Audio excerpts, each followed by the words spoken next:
اور شوہر کے مال کی بھی حفاظت کرتی ہیں اللہ تعالیٰ کی دی ہوئی حفاظت کے ذریعے۔ اللہ تبارک و تعالیٰ نے جو حفاظت کے ذرائع عطا فرمائے ہیں تو ان حفاظت کے ذریعے مرد کی غیر موجودگی میں بھی اس کے حقوق کی حفاظت کرتی ہیں۔ یعنی جب مرد گھر پر نہیں ہوتا تو مرد کے مال و اسباب جو گھر کے اندر موجود ہے ان کی حفاظت بھی بیوی کا فرض ہے، اور خود اپنا حفاظت بھی بیوی کا فرض ہے کہ کسی غیر مرد کو بغیر شوہر کی اجازت کے اپنے گھر میں نہ آنے دے۔ اسی طرح جب تک کہ شوہر کی اجازت نہ ہو اس کا مال کسی اور مصرف میں خرچ نہ کرے جب تک کہ شوہر کی اجازت نہ ہو۔ تو یہ بھی ایک نیک بیوی کا ایک فریضہ ہے جو قرآن کریم نے یہاں پر بیان فرمایا۔ یہ مرد اور عورت کے رشتے کی ایک حقیقت بیان کرنے کے بعد اللہ تبارک و تعالیٰ نے ایک اور اہم مسئلے کی طرف متوجہ فرمایا ہے کہ اگرچہ شوہر اور بیوی کا تعلق محبت کا ہونا چاہیے، رحمت کا ہونا چاہیے، اور شوہر کو امیر کی حیثیت سے زندگی گزارنی چاہیے، عورت کو اس کی اطاعت کرنی چاہیے، لیکن اس زندگی کے سفر میں لازماً ایسی صورتیں پیش آتی ہیں کہ جہاں بعض اوقات میاں بیوی کا اختلاف ہو جاتا ہے۔ اس اختلاف کی نوعیتیں دو قسم کی ہوتی ہیں۔ ایک تو کبھی معمولی اختلاف پیش آ گیا، شوہر کو بیوی سے کوئی ناگواری پیش آ گئی، بیوی کو شوہر سے ناگواری پیش آ گئی، اور معمولی معاملات کے اندر اختلاف پیدا ہو گیا، تو اس میں تو قرآن کریم نے پیچھے حکم یہ دیا ہے کہ فَإِن كَرِهْتُمُوهُنَّ فَعَسَىٰ أَن يَجْعَلَ اللَّهُ فِيهِ خَيْرًا كَثِيرًا۔ مردوں کو یہ فرمایا کہ اگر تمہیں کوئی اپنی بیوی کی کوئی بات ناپسند ہے تو یہ عین ممکن ہے کہ جس چیز کو تم ناپسند کرتے ہو اللہ تعالیٰ نے اسی میں بھلائی رکھی ہوئی ہو، جس کا حاصل یہ ہے کہ معمولی ناگواری کو برداشت کر لینا چاہیے اور اس کی وجہ سے کوئی آپس میں پھوٹ ڈالنے کا راستہ اختیار نہیں کرنا چاہیے۔ لیکن بعض اوقات اختلاف کی نوعیت ایسی ہوتی ہے کہ جس میں عورت مرد کے خلاف بغاوت پر آمادہ ہو جائے، تو ان کی تفصیل یہاں پر اس آیت کے دوسرے حصے میں بیان فرمائی گئی ہے۔ فرمایا کہ واللاتی تخافون نشوزہن فعظوہن، اور جن عورتوں سے تمہیں سرکشی کا اندیشہ ہو تو پہلے انہیں سمجھاؤ، اور اگر اس سے کام نہ چلے تو انہیں خوابگاہوں میں تنہا چھوڑ دو، اور اس سے بھی اصلاح نہ ہو تو انہیں مار سکتے ہو، پھر اگر وہ تمہاری بات مان لیں تو ان کے خلاف کارروائی کا کوئی راستہ تلاش نہ کرو۔ اور یاد رکھو کہ اللہ تبارک و تعالیٰ سب کے اوپر اور سب سے بڑا ہے، ان اللہ کان علیا کبیرا۔ اس میں پہلی بات یہ سمجھنے کی ہے کہ لفظ استعمال کیا قرآن کریم نے نشوز کا، کہ اگر بیویوں سے تمہیں نشوز کا اندیشہ ہو۔ نشوز معمولی قسم کی کسی غلطی کو نہیں کہتے، کسی سے کوئی معمولی غلطی سرزد ہو گئی تو اس کو نشوز نہیں کہا جاتا۔ نشوز کے معنی ہے سر ابھارنا، لفظی معنی یہ ہے ایک طرح سے بغاوت کرنا، یعنی ایسی سرکشی کہ جو بغاوت کی حد تک پہنچتی ہو۔ اگر بیوی سے اس بات کا اندیشہ ہو کہ وہ ایسی سرکشی اختیار کرے گی جو بغاوت تک پہنچنے والی ہے، اس کے معنی ہے کہ وہ کھلم کھلا شوہر کی نافرمانی اور شوہر کی مرضی کے بالکل خلاف، جائز مرضی کے بالکل خلاف زندگی گزارنا چاہتی ہے۔ اس نے فرض کرو کہ دوسروں سے دوستیاں گانٹ لی ہے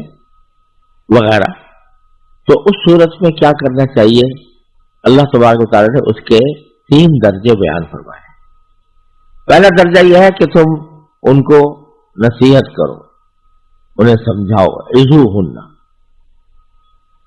یعنی نرمی سے سمجھاؤ. ابھی سختی کا مرحلہ نہیں آیا، نرمی ہی سے سمجھاؤ. لیکن اگر اس سے بھی کام نہ چلے تو پھر دوسرا طریقہ ایک بڑی نفسیاتی سزا کا ہے کہ واہجروہن فی المضاجع، یعنی ان کو خواب گاہوں میں تنہا چھوڑ. کیا مانا کہ عام طور سے میاں بیوی ایک ہی کمرے میں رات گزارتے ہیں، ایک ہی کمرے میں سوتے ہیں اور ایک دوسرے کے ساتھ بعض اوقات ایک ہی بستر پر دونوں رات گزارتے ہیں، بعض اوقات بستر الگ ہو تب بھی ایک کمرے میں ہوتے ہیں. یہ ایک شوہر اور بیوی کا ایک فطری طریقہ ہے. لیکن جب عورت جو ہے وہ سرکشی پر آمادہ ہو گئی ہو، ایسی سرکشی پر آمادہ ہو گئی ہو کہ جو نافرمانی کی حد تک پہنچتی ہے اور اس کی باوجود تربیت سے سمجھانے کی اصلاح نہیں ہوئی، تو پھر دوسرا طریقہ یہ بتایا گیا ہے کہ ان کے بسترے الگ کر دو، یعنی ان کے ساتھ مت سو، دوسرے کمرے میں سو. ان کے بستر پر مت سو، دوسرے بستر پر سو، دوسرے کمرے میں سو. یہ ایک بہت بڑی نفسیاتی سزا ہوتی ہے ایک عورت کے لیے کہ جو شوہر مستقل اس کے ساتھ سو رہا تھا وہ ناراض ہو کر کسی دوسرے کمرے میں جا کر سونے لگا. اگر طبیعت میں شرافت ہوتی ہے تو یہ سزا بھی بہت بڑی سزا سمجھ کر عورت عموماً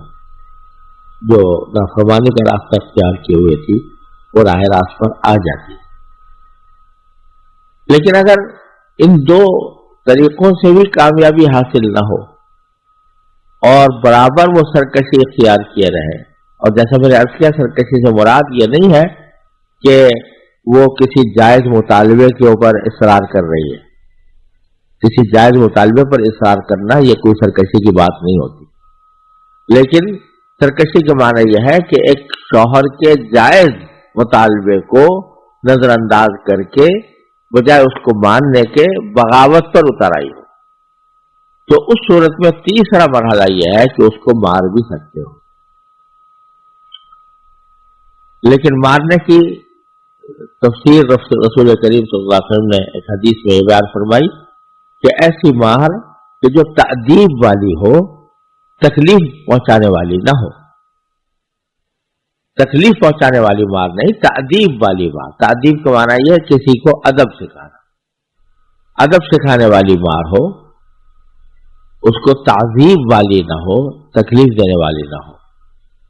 بعض روایتوں میں اس کا یہ بیان بھی آیا ہے کہ اس کا ایسی ہو کہ جس کا کوئی نشان نہ پڑے،